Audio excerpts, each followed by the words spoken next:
नमस्कार, आपका बात 25 में स्वागत है।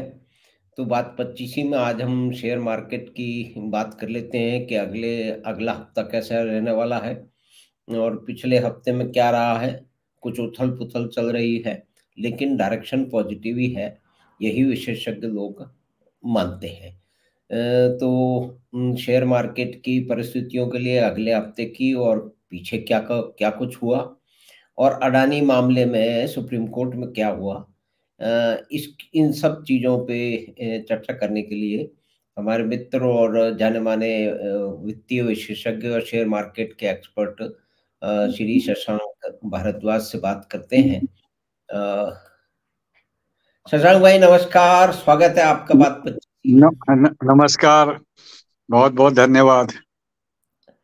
आपका स्वागत है शशांक भाई। तो पिछले वीक और आगे वीक की क्या संभावनाएं आप मोटे-मोटे तौर पे देख पा रहे हैं? और जो आने वाले हफ्ते के अंत के आसपास ही शायद 3 तारीख को चुनाव के रिजल्ट भी आने वाले हैं। तो उस समय क्या परिस्थिति रहेगी? पिछले तो संडे को ही आने वाले हैं शायद। फिर उसके अगले हफ्ते से अगले हफ्ते में उसका परिणाम दिखाए जाएँगे।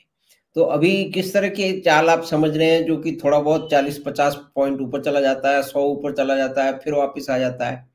शुरुआत होती है भई गिफ्ट निफ्टी जो है वो 10 अंक ऊपर रहेगा, 20-50 रहेगा, उसी में एक परिस्थिति चल रही है। तो आप उसको कैसे समझते हैं और आगे परिस्थितियाँ क्या रहेंगी शशांक भाई? पिछले सप्ताह निफ्टी में 64 अंकों की बढ़त दिखी। अब जी। चुनाव परिणाम निकट में है, वोटिंग हो चुकी है। उसके बाद भी मात्र निफ्टी में 64 अंकों की ही चाल दिखी। तो इसका साफ अर्थ है कि अभी जो भारतीय शेयर बाजार है वो जी। चुनाव परिणामों की प्रतीक्षा कर रहे हैं। हुँ, जो हुँ। भी बड़ी चाल आएगी वो चुनाव परिणामों के बाद ही आएगी। हुँ, अगर हुँ। भाजपा जीती तो निफ्टी में 400-500 पॉइंट की बढ़त देखी जा सकती है, और अगर चुनाव परिणाम अ, भाजपा के विपरीत आए तो हुँ, 300-400 पॉइंट की गिरावट भी देखी जा सकती है। तो अभी हुँ, तो मार्केट का दृश्य यही है। अब है हुँ, कि बाकी चीजें देखें तो सारे फंडामेंटल अच्छे हैं।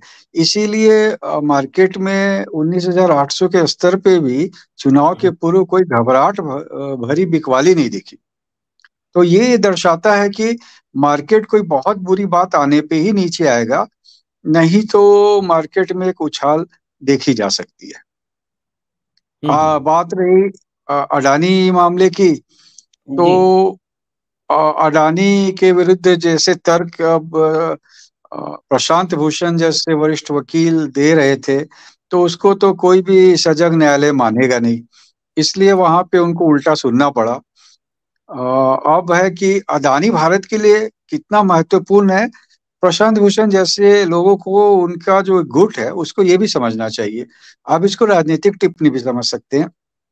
अभी भी एक ड्रोन निर्माण का जो कार्य भारत में प्रारंभ हो रहा है, उसमें अदानी की बड़ी भूमिका है।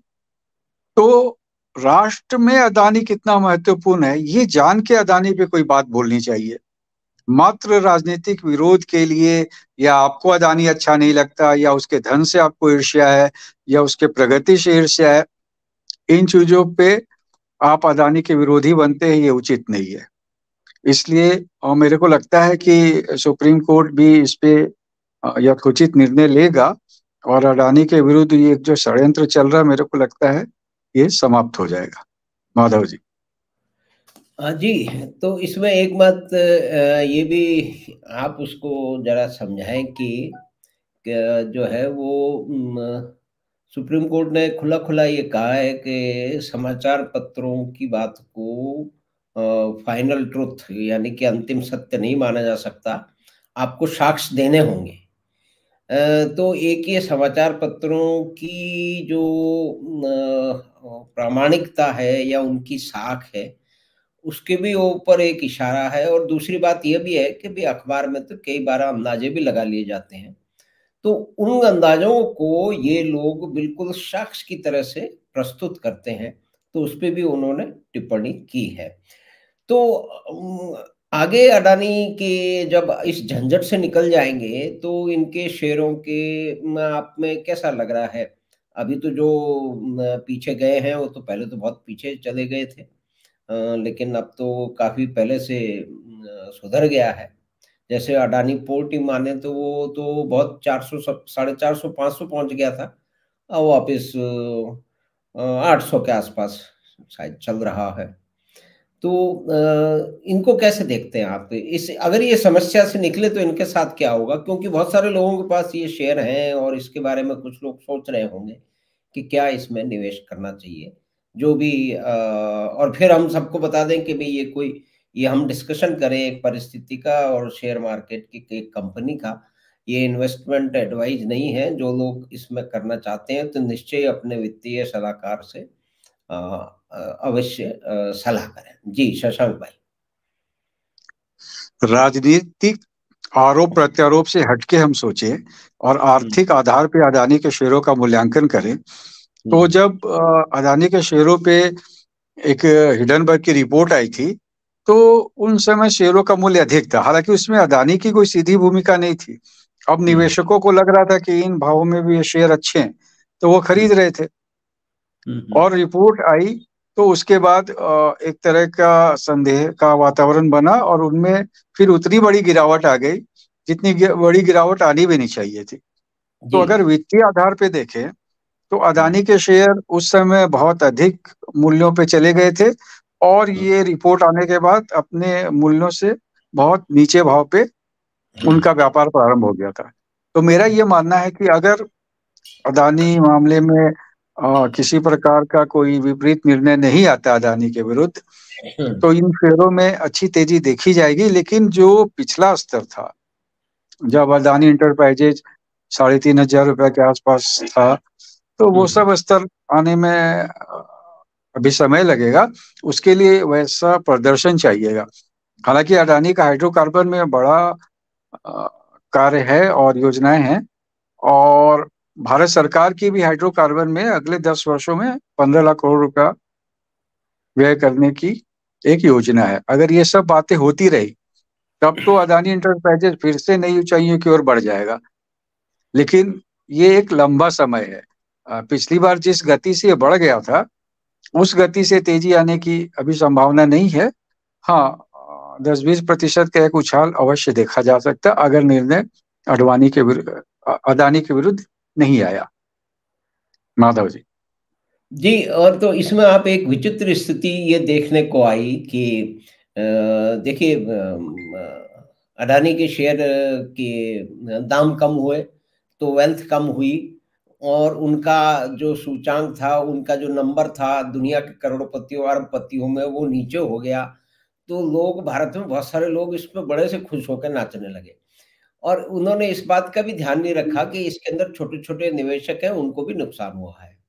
और जहाँ तक ये बात कर रहे थे कि भई स्टेट बैंक ऑफ इंडिया ने अडानी को लोन लिया तो स्टेट बैंक ऑफ इंडिया डूब जाएगा, एलआईसी ने लोन लिया तो एआईसी डूब जाएगा। तो उनको ये मालूम नहीं है कि उन्होंने तो बहुत ही कम जो है वो आरंभिक दौर में उसमें शेयर लिया है। वो आज भी एलआईसी हो या कि एसबीआई हो, वो अडानी के शेयर में उनको आज भी नुकसान नहीं है। लेकिन राजनीतिक नारेबाज़ी के लिए या उसके एक इस्तेमाल के लिए ये मेरे ख़्याल में कहीं और उदाहरण ऐसे कम मिलते होंगे, जैसे भारत में है कि एक पूरे समूह को एक राजनीतिक उद्देश्य की प्राप्ति के लिए उसके ऊपर इतने बाहर के लोग आधे आरोप लगा रहे हैं, अंदर के लोग उनके साथ चले जा रहे हैं और खुशी मनाई जा रही है और टीवी पे प्रोग्राम हो रहे हैं। और उसका असर फिर उसके ये जो भी कुछ षड्यंत्र हो रहे हैं, उसका असर एक समूह के जो मार्केट कैपिटलाइज़ेशन पे पड़ रहा है।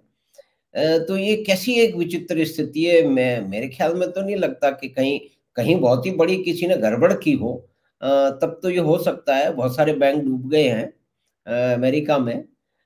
वहाँ भी इस तरह की बातें नहीं हुई, लेकिन ये भारत में ये इसका कारण क्या समझते हैं आप? ये बड़ा एक विचित्र-सा एक परिदृश्य है। भारत में एक अवधारणा बना दी गई है कि धन कमाना एक पाप है। हुँ, इसको अंग्रेजी में वो लोग कहते हैं सिन। लेकिन स्वयं अपने भी वो धन कमाने के में लगे रहते हैं।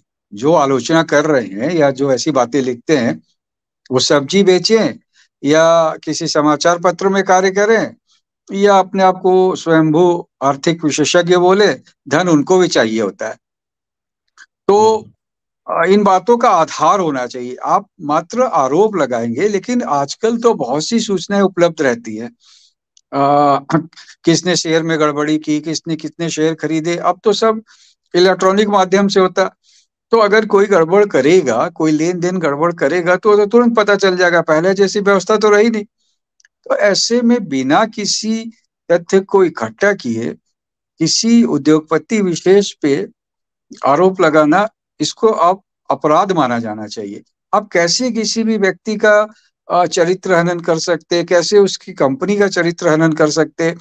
और ये मात्र चरित्र हनन नहीं होता, कंपनी के पूंजीकरण में लाखों करोड़ रुपए की कमी आ जाती। उसके कारण जो साधारण निवेशक है उनके पास भी शेयर होते, उनको भी घाटा होता। तो मेरा तो मानना है कि सरकार अब एक उत्तरदायी व्यवस्था बनाए, जहां इस प्रकार का कोई आरोप लगाए तो उसको कहा जाना चाहिए कि अगर आपने आरोप लगाया तो तथ्य दीजिए, नहीं तो आप पे दंडात्मक कार्रवाई होगी।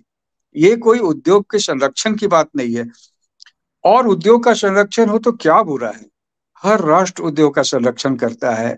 चीन करता है, रूस करता है, अमेरिका करता है, तो भारत क्यों नहीं करे।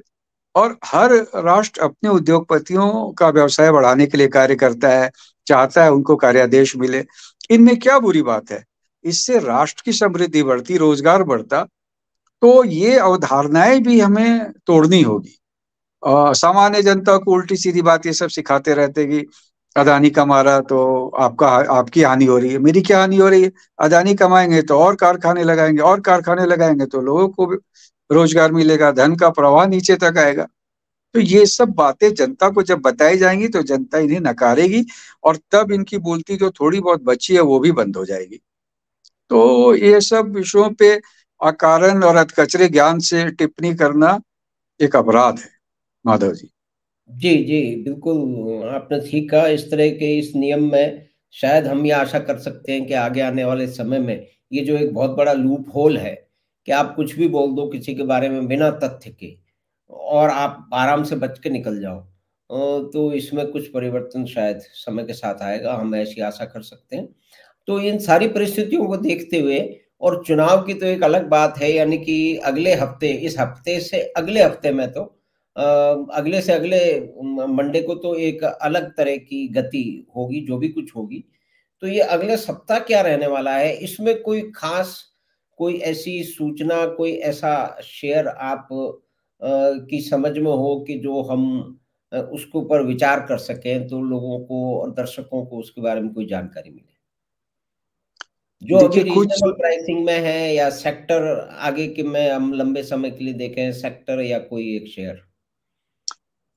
जो शेयर इलेक्ट्रॉनिक व्हीकल में है और जो शेयर अच्छे मिड कैप शेयर्स है, वहीं पे अभी ध्यान देना चाहिए। इस बार एक बात आई है कि हमारे भारत में सीडीएसएल में 10 करोड़ डीमैट अकाउंट हो गए हैं। तो इन सब के कारण जो लघु और मध्यम श्रेणी के शेयर है उनमें खरीदारी आई हुई है और अभी बनी रहेगी। तो ऐसे में इन्हीं शेयरों पे ध्यान केंद्रित करना चाहिए।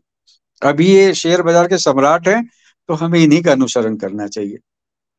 अब 10 करोड़ डीमैट अकाउंट एक बड़ा कीर्तिमान माना जा सकता है। तो उस डीमैट अकाउंट में धन का तो निवेश होगा ही। तो आप समझ सकते हैं कि हम कहाँ पहुंच सकते हैं। फिर भारत की जो आर्थिक निवेश की शक्ति हो गई है वो भी परिलक्षित हुई। इस बार का जो आईपीओ आया पिछले सप्ताह, जो नए निर्गम आए थे, हाँ, टाटा एक माना टाटा। जा रहा है कि इसमें करीब, कुछ लोग तो कह रहे हैं 3 लाख करोड़ से भी अधिक की राशि जमा हुई। तो एक सप्ताह में अगर भारतीय 3 लाख, 3.5 लाख करोड़ रुपया निवेश करने को तैयार है, तो ये दर्शाता है कि अगर अच्छे भाव में शेयर मिले तो धन लगाने की कोई कमी नहीं है। तो एक जो आशंका हमेशा भारतीय शेयर बाजार में रहती थी कि विदेशी निवेशक बेचेंगे तो क्या होगा, कौन खरीदेगा, कहाँ जाएगा। जी, तो जी। अब हमने संकेत दे दिया है। हम संकेत पिछले कई महीनों से देते आ रहे हैं और इस बार तो एकदम सीधा दे दिया है कि भाई साहब अगर हमें शेयर अच्छे भाव पे मिले तो हम 3 लाख 3.5 लाख रुपया भी निवेश कर सकते हैं एक सप्ताह में। हाँ, तो ये तो एक डोमेस्टिक, बड़ी राशि है। हाँ, ये और तो मैं इसको भारतीय स्पष्ट नहीं। करता हूँ। और अभी एक अवधारणा है कि भारतीय शेयर बाजार में विदेशी निवेशकों का निवेश 5 लाख करोड़ के आसपास रह गया है। हम्म, तो यानी वो और भी आक्रामक बेचे, आक्रामक बेचेंगे तो भाव कम आएगा तो भारतीय निवेशक खरीदने के लिए तैयार है। उनमें अब इच्छा शक्ति भी है, आत्मविश्वास भी है और उत्साह भी है। और ये बात मैं कोई किसी अधकचरे मोदी विरोधी अर्थशास्त्री की तरह नहीं कह रहा। हाँ, हाँ, जो अभी संख्या आई है 3,60,000 करोड़ रुपया एक सप्ताह में शेयरों में लगाने के लिए, वो बताती है कि भारतीय निवेशकों की शक्ति कितनी बढ़ चुकी है। तो एक ये तो ये अपने, बात हो गई। जी, जी, जी। हाँ, और दूसरी बात ये है कि चुनाव को लेके बड़ी घबराहट होती ना, तो निफ्टी 19,400 500 के आसपास बंद होता। और ये जो बड़े खिलाड़ी होते हैं ना शेयर बाजार के, ये पूरा आकलन रखते हैं कहाँ कौन पार्टी जीत रही, कैसा प्रभाव बन रहा है, कैसी हवा चल रही, क्योंकि उनका जी, लाखों करोड़ रुपया मार्केट में लगा रहता है। जी, और वो इतनी घबराहट दिखा नहीं रहे हैं, तो इससे लगता है कि मार्केट जैसा रिजल्ट चाहता है वैसा ही रिजल्ट आएगा और उसके बाद एक बड़ी तेजी दिखेगी, क्योंकि बाकी आधारभूत कारक बहुत अच्छे हैं। हम्म, अमेरिका में dollar index, US bond yield, ये सब में नरमी का रुख है। क्रूड ऑयल भी $80 के आसपास बना हुआ है। अ, विदेशी निवेशक जो भारत में बड़े बिकवाल थे, अब छोटी स्तर पे लिवाल बने हैं, लेकिन बन गए हैं।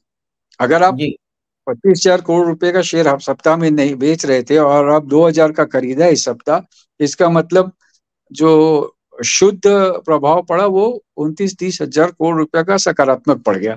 तो इस दृष्टिकोण से हमें देखना चाहिए।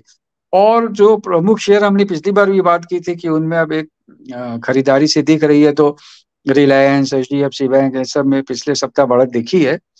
हम्म, तो कुल मिला के मेरे को लगता है कि मार्केट तो चुनाव परिणाम को लेकर आश्वस्त है जी, और सामान्य निवेशक थोड़े से प्रतीक्षा की मुद्रा में है। और जैसे ही चुनाव परिणाम आएगा उसके बाद हम एक बहुत बड़ी अच्छी तेजी देख सकते हैं। शर्त इतनी सी है कि ये चुनाव परिणाम विपरीत ना आए या बहुत ज्यादा विपरीत ना आए। और बहुत ज्यादा विपरीत भी आ गए ना, तब भी हम्म, जो गिरावट आएगी वो फिर आक्रामक खरीदारी करने का एक अवसर होगी, क्योंकि कंपनियों के लाभ अच्छे आए हैं। मार्केट का मूल्यांकन अभी भी ठीक ठाक है और थोड़ी गिरावट पे बहुत अच्छा हो जाएगा। और फिर क्या होगा कि राज्य की राजनीति से बातें केंद्र की राजनीति पे चली जाएगी और वहां पे तो एक अवधारणा है कि मोदी का विकल्प नहीं है। तो हर गिरावट पे खरीदारी होगी और चुनाव का परिणाम अच्छा आया तो हम एक नई ऊंचाई देख सकते जी, धन्यवाद शशांक भाई। आपने कई सारी बातों को, जो पिछला हफ्ता रहा इसमें मुख्य कारण क्या रहे और आगे की क्या संभावनाएं हैं, और एक बहुत ही महत्वपूर्ण मुकदमा जो कि सर्वोच्च न्यायालय में चल रहा था, अडानी अडानी हिंडनबर्ग की रिपोर्ट को लेके, उसमें जो शिकायतकर्ता हैं और उनके साथी हैं उनको बड़ी फटकार भी लगी है, और कि वो अंदाजे लगाने बंद करें, साक्ष्य दें। तो ये भी मार्केट के लिए भी और अडानी ग्रुप के लिए भी एक ये पॉजिटिव डेवलपमेंट है, और ये आगे कैसे होगा इसको हम देखेंगे। तो आपका बहुत बहुत धन्यवाद कि आपने ये सभी कुछ समझाया। तो चुनाव के जब नतीजे आ जाएंगे अगले से अगले हफ्ते में, तो फिर बदली हुई परिस्थितियों में आपके साथ में फिर आगे की क्या परिस्थितियां रहेंगी, चाल रहेगी, उसको समझने का प्रयास करेंगे। तो धन्यवाद हैं। शशांक एक भाई। अंतिम बात मैं बोल रहा हूँ कि जी, अभी ना मध्यम और श्रेणी के शेयरों में, मिड कैप जिनको कहते हैं, उनमें ध्यान लगाना चाहिए। और उनमें भी ऐसे शेयरों में जो बड़ी कंपनियों के लिए सहायक कंपनी की भूमिका निभाते हैं या हम्म, उनके लिए सहायक उत्पाद बनाने का कार्य करते हैं। क्योंकि बड़ी कंपनियां तो अच्छा करेंगी, तब इन कंपनियों के पास बहुत बड़ा अवसर होगा और ये बहुत सारी कंपनियों को आपूर्ति करती है। तो इस कोई दृष्टिकोण से उदाहरण शेयरों को ढूंढे और उनमें निवेश करें। कोई एक मैं शेयर उदाहरण है, का नाम कोई ले इशारा सकता हूँ। दे सकते हैं आप हाँ, हाँ, किस क्षेत्र में और?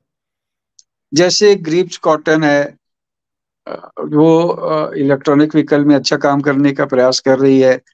बहुत जी, सी ऐसी कंपनियां हैं जो इलेक्ट्रॉनिक व्हीकल में आपूर्ति करेंगे विभिन्न उसके सामानों की, तो उन पे ध्यान दें, वहां एक अच्छा पैसा बन सकता है। धन्यवाद। जी। धन्यवाद, बहुत-बहुत धन्यवाद शशांक भाई। तो आपसे फिर शीघ्र ही मिलेंगे और इसी विषय में और संबंधित विषयों में आपसे बात करने के लिए। धन्यवाद शशांक भाई। नमस्कार। नमस्कार। तो शेयर मार्केट की पिछले हफ्ते और पिछले समय की क्या चाल रही, आगे क्या परिस्थितियां आने वाली हैं, और एक बहुत ही महत्वपूर्ण जो है वो सर्वोच्च न्यायालय में जो मुकदमा चल रहा था, जो जांच चल रही थी सुप्रीम कोर्ट के निर्देश में, अडानी और हिंडनबर्ग के मामले में, उसमें भी कुछ डेवलपमेंट हुए हैं जो कि फिलहाल पॉजिटिव ही दिख रहे हैं। और ये बताया गया है और सर्वोच्च न्यायालय में ये कहा गया है कि मात्र अखबारों पे खबरें उनको साक्ष्य नहीं माना जा सकता, आपको वास्तविक साक्ष्य लाने पड़ेंगे। तो हमें आशा है कि शेयर मार्केट और उससे मिली-जुली बातों पे, अडानी और हिंडनबर्ग पे जो हमने एक छोटी-सी बातचीत की, जाने-माने वित्तीय विशेषज्ञ श्री शशांक भारद्वाज के साथ, तो वो आपको पसंद आई होगी। तो आप कृपया चैनल बात 25 को सब्सक्राइब करें और लिंक अपने मित्रों और परिवार के साथ साझा करें। हम आपसे फिर मिलेंगे बात 25 की अगली बात में। धन्यवाद। नमस्कार।